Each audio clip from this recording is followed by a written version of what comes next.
you feel the medical field is trained enough to recognize the subtle signs of abuse?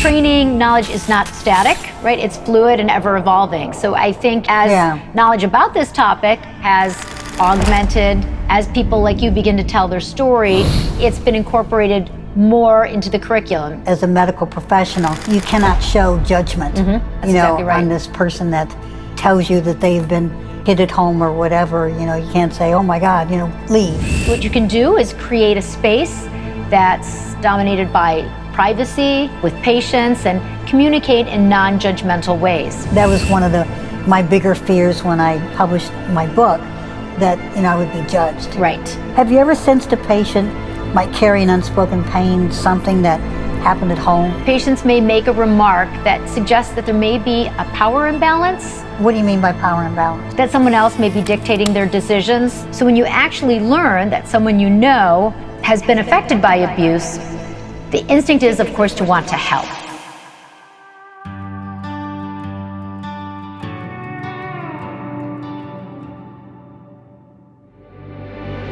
Every tear, every night I cried. Let me hear where I'm alive. No one ever stood for me before, but they're standing now, and here I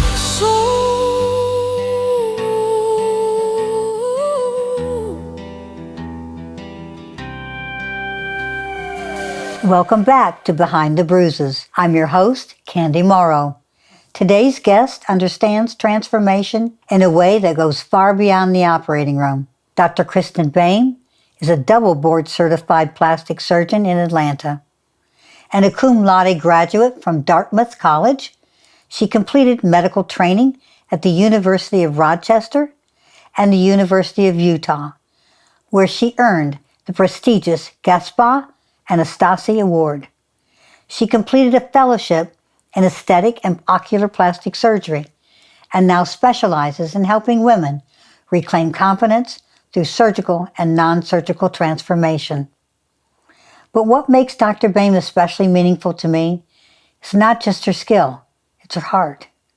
She wrote the foreword for my book, Not One More Day, because she understands that transformation isn't only physical, it's emotional, it's spiritual, and it's the same kind of rebirth survivors experience after escaping abuse.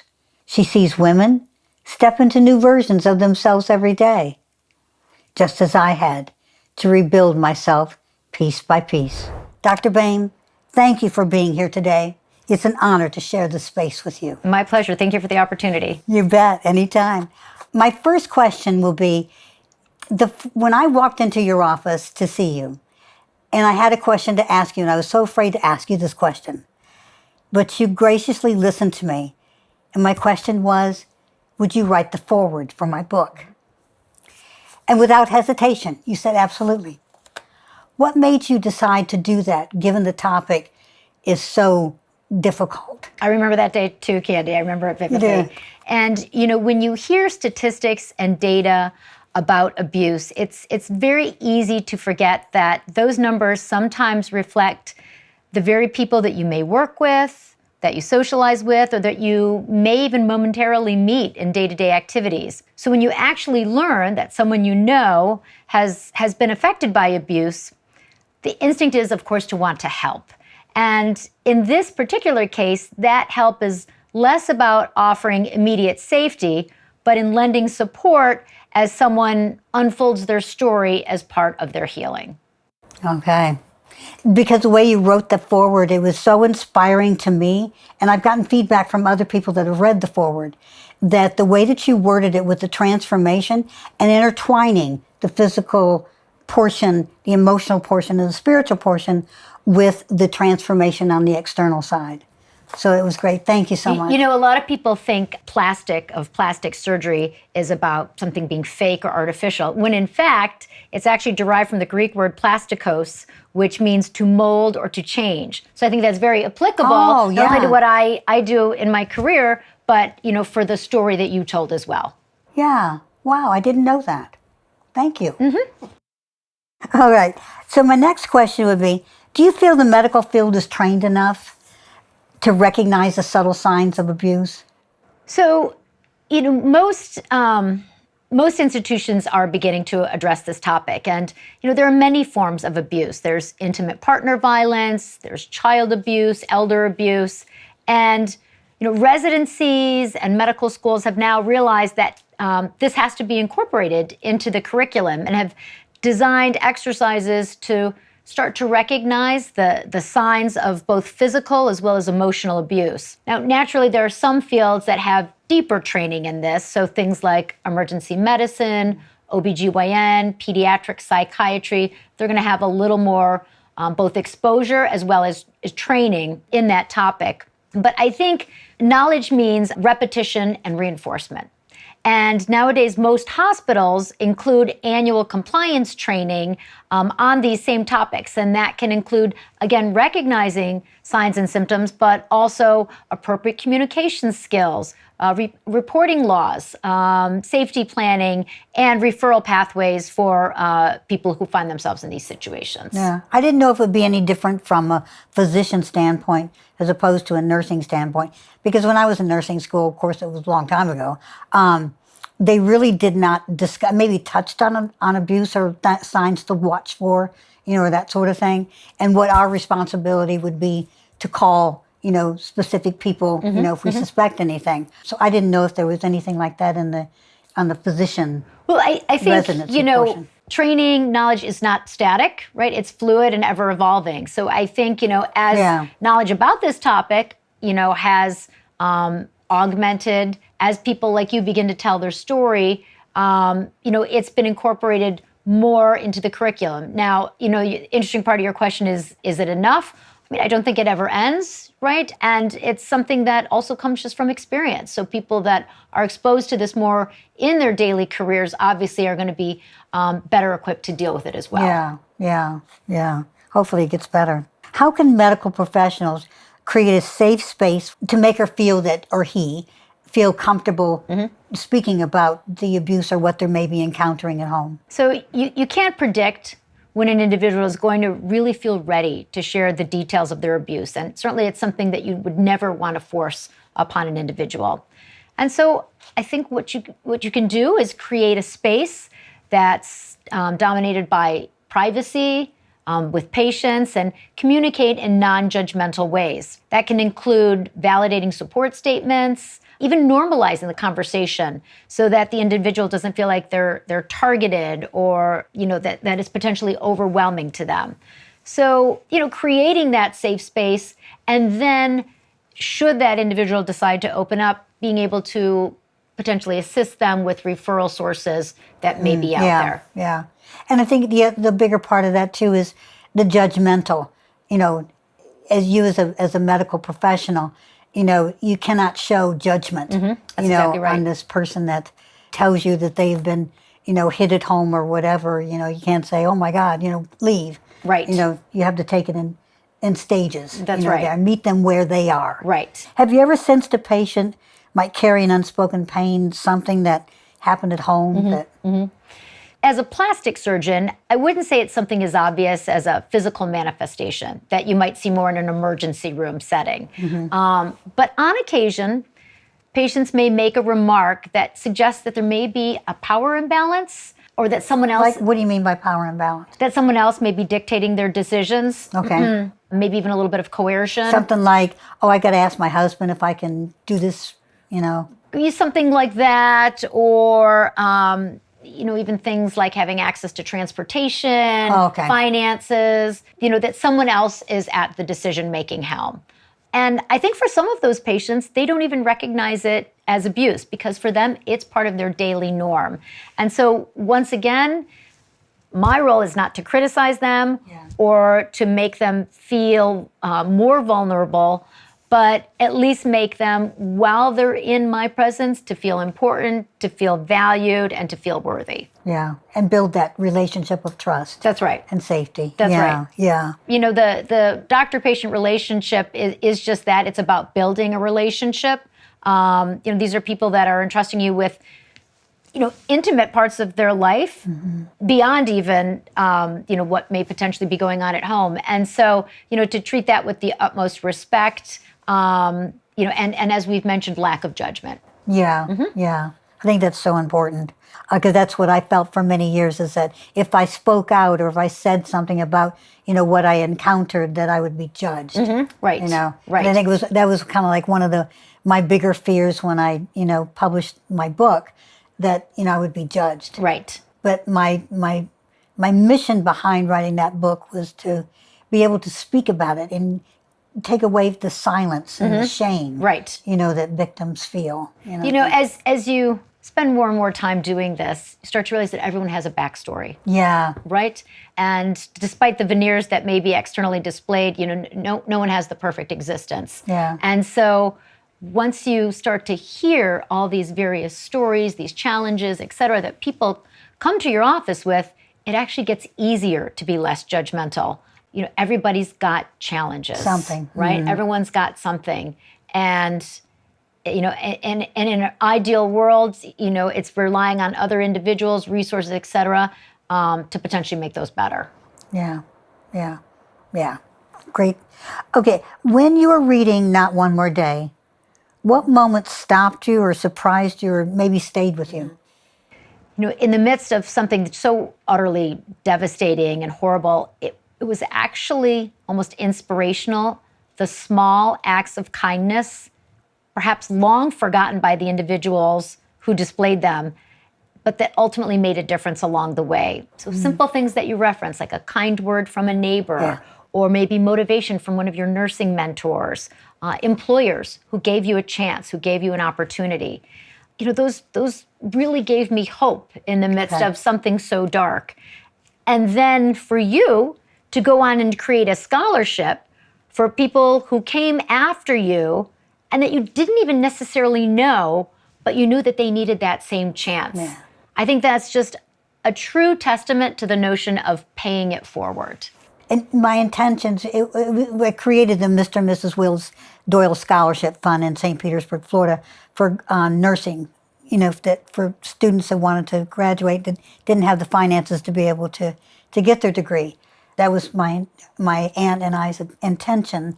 And also, too, is for them because they had no biological children. So I wanted to carry on their name. Right. Because they gave me so much. Right. When I didn't have anything. And it's interesting how over the years that has developed into, I didn't really realize the impact that I would have by creating this, scholarship, that 36 nurses now have graduated, are out there caring for others. I think it's a lovely legacy to your aunt and uncle. Yeah. And, also a tribute to you. And again, what you've done for people that you don't even know, and that they may have the wisdom, they may have the talent, but they just don't have the opportunity. And you've given them an opportunity. Much like someone gave to you. Yeah. When you were in their shoes. Yeah. That is a reference in the book, the angels that, dropped into my world. Right. As you mentioned. If you could teach a woman one thing, physical or emotional, what would it be? So the word that really comes top of mind is resilience. Humans surprisingly possess an incredible capacity to adapt and to recover, even after experiences that shake their identity and even their sense of safety. And that resilience can show up in small, subtle, everyday ways, such as maybe learning again what a healthy relationship is like, rediscovering joy, reclaiming autonomy, even being able to experience enjoyment again. So this doesn't mean that recovery is an easy bounce back or that it's something that you forget, but it's important to know that healing is possible and that survivors do not have to be defined by what was done to them. Well said. Well said. Thank you for saying that. Some women come to plastic surgery after loss or trauma or major change in their life. Do you feel they have a deeper need that they're hoping to heal? So it's erroneous to think that any type of physical challenge can do something like save a marriage or secure a job or erase the past. That being said, I do think physical wellness and feeling confident about who you are certainly has ramifications for mental health, for self-esteem, and for general happiness. It can help to create a sense of well-being and in some cases, diminish the reminders of the past that may have negativity associated with them. And it can just guide a fresh start. So, I don't want to champion the notion that surgery can fix anything emotionally, but to make someone feel good in their skin creates some positive forward momentum. Yeah, yeah. It gives them something to look forward to. That's exactly right. Like someone, I'm sure you've had, a patient come and they have a scar on their face, maybe from a cut that they had received from an object that was thrown at them or something like that. And it's bothered them because that's what they look at when they see and look at themselves in the mirror, is that scar and that constant reminder that's there. Right. So I could see how that would be really, really satisfying for the patient as well as for you. Right. That you can take away that scar or minimize that scar. Right. To help them start healing inside. It's kind of the notion of looking forward and not backward. Yeah. Right. Yeah. And not that constant reminder every morning when they're brushing their teeth. Right. There's that damn scar again. Right. Yeah. Right. Yeah. Thank you. Dr. Boehm, what motivates you most as a surgeon? The technical work or the transformation or the human connection? So I learned early on in my clinical rotations that I liked procedures and that I liked using my hands. And you're very good with your hands. Well, thank you. That's very kind of you to say. So my particular specialty blends science and technical mastery with artistic judgment and aesthetic intuition. What do you mean by artistic judgment? What does that mean? So I think that it's, knowing that it's not about creating a single ideal, but using an aesthetic eye, understanding natural beauty to enhance what's already there. And so combining that vision, the technical skills, that respect for natural beauty can really lead to meaningful results, both physically as well as we've talked about a little more emotionally as well. Okay. Was there any real particular patient that you had that was like a wow moment for you? I like to think I have wow moments every week, but... That's great. Well, I know. I understand. But I mean, one that kind of stood out to you. I can't think of one in particular. Because they're all important to you. Well, they are. It's always a good feeling when patients come in and express gratitude for what you've done for them. Yeah. This is what I do. I do it repeatedly, but you forget that for an individual, it can be very impactful. Yeah. And when someone really expresses gratitude, kind of that genuine, heartfelt, that's a good day. Yeah, it touches your heart. Yeah, great.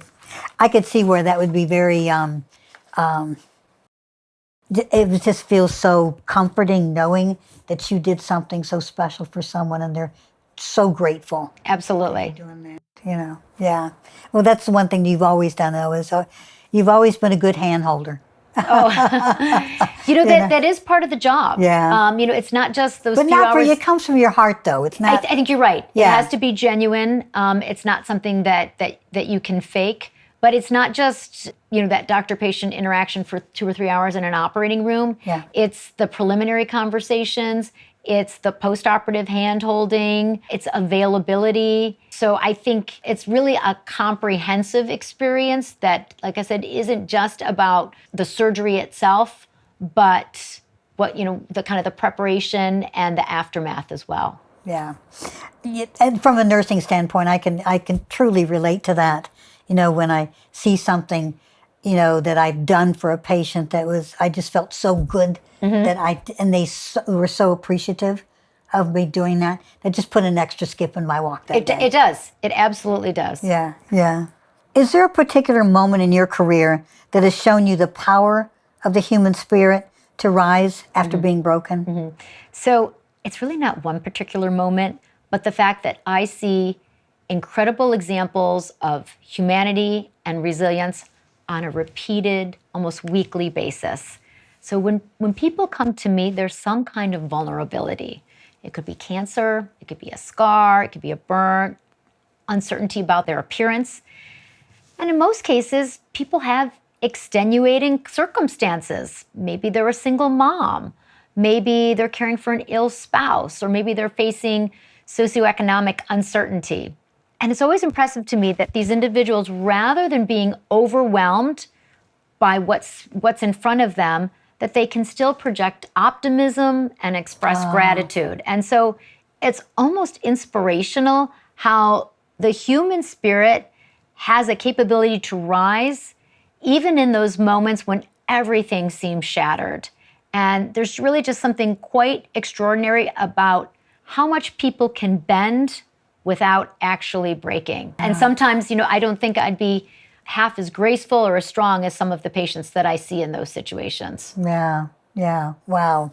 That's the misconception, I think, of plastic surgery, as you mentioned earlier. What was the word that you used? Artificial, fake. That sort of thing. And there's so much more to the plastic surgery than that. Right. And I think we kind of relate it sometimes to, some of the TV shows that are on TV that shows these women that are, totally perfect in every way. Right. In their appearance and so on. Right. So it's kind of so when patients come to you, do you find any hesitancy sometimes because they feel ashamed that they're coming, or they? Sometimes people feel guilty. Yeah. About I see it a lot in moms. That that this is something that I think is a very motherly, very nurturing aspect in a lot of women, and for them to be doing something for themselves. And so I think a lot of women struggle with that. Yeah. Maybe even have guilt. And so part of my job is to, again, normalize it, to make them realize that certainly is not the case. And again, as we've mentioned, to be able to feel comfortable in your own skin has ramifications beyond just self. People may perform better at work. They may be, as they're happy about themselves, they may be a better partner, or even have greater joy in spending time with their children. And so, that's what the transformation can do beyond just the physical. Yeah. And so I have to sometimes guide patients to see that aspect of what they're doing, more so than, that it's an act, a selfish act. Yeah. Some of my patients that they're sheepish or they're ashamed because moms are not supposed to be doing this sort of thing, with plastic surgery or anything. And I say to them, if your child came to you and said, I need $5,000, Mom, to, do something or whatever, you wouldn't hesitate. That's right. To give your child that $5,000. So why is it so difficult for you to give $5,000 to yourself? Right. Yeah. And they're like, yeah, you're right. Yeah, that's true. From your perspective as a surgeon and as a woman who cares deeply about the well-being of others, I can attest to that, is there a final insight or reflection that you'd like to offer the listeners today before we close? So you realize more and more as you do this that people are really much more alike than they are different.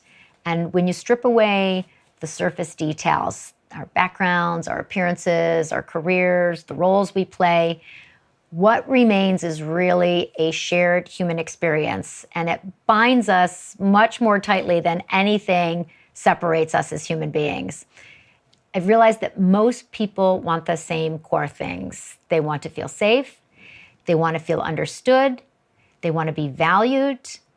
They want to move through life with dignity, and they really want to contribute in a meaningful way. So all of us, universally, we carry hopes, we have insecurities, dreams, fears, and this desire for connection. And so we all celebrate, we struggle, we heal, we grow. And even when our stories are different on the outside, it's the emotions underneath that resonate and are really more deeply familiar. So if you can get to that recognition, if you can recognize that how much we share more so than how we are different or separate, it can help to soften judgment. It can help to lead to compassion and remind us that every person that we meet is navigating their own journey. And oftentimes it's more similar to ours than we may realize. And when we see that common ground, when we know that it exists, it's a lot easier to approach each other with kindness and understanding. And we certainly need more kindness right now. There's no shortage, Sometimes when I'm standing like in the grocery store and I'm, checking out, and I'm waiting to check out, and there's someone in front of me, and they're taking their time, they're on their phone, whatever. I start to get annoyed or agitated, and then I stop and think to myself, I don't know what's going on in that person's life. Right.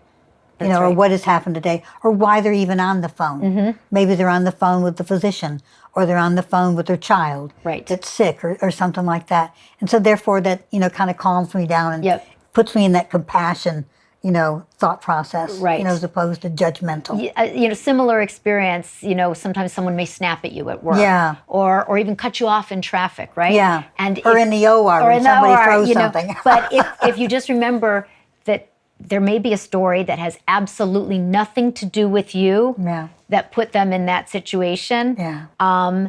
So it not only leads to understanding, but even a little bit of perspective. Maybe a little bit of gratitude that maybe you're not going through whatever they're dealing with. Turmoil that they may be. Yeah. So having that healthy dose of perspective it makes it easier to get through the day and be glad for the circumstances that you have. Yeah. The only time I have trouble is in the traffic in Atlanta. Which can be challenging on a good day. Exactly, yes. In closing, Dr. Boehm, thank you for joining me today. Oh, my pleasure. I thank you so much. Your thoughtful insight and perspective from a plastic surgeon has been really, really, really eye-opening and more of an understanding of plastic surgery, and that it's not artificial, that it can help us mentally and physically and every other way as well, too. Well, I appreciate you saying that, Candy, but I think it pales in comparison to the story that you told and the bravery that you demonstrated in doing so. So I appreciate your kind words, but right back at you. Oh, thank you so much. I appreciate you more than you know. Before we end today's episode, I want to remind you of this. Today's transformation is not about becoming someone new. It's about returning to the person you were always meant to be. Dr. Boehm's work shows that rebuilding the outside can empower the inside, just as my journey shows that healing the inside can help you stand tall on the outside. Wherever you are in your healing, take this with you. You are worthy of change. You are worthy of peace. Thank you, Dr. Boehm, for sharing this space of truth and transformation with us today. Remember, every other Tuesday, a new episode is available wherever you get your podcasts. Please leave me a review, a like, comment, and subscribe. I would love to hear your suggestions. Until next time, remember, you matter.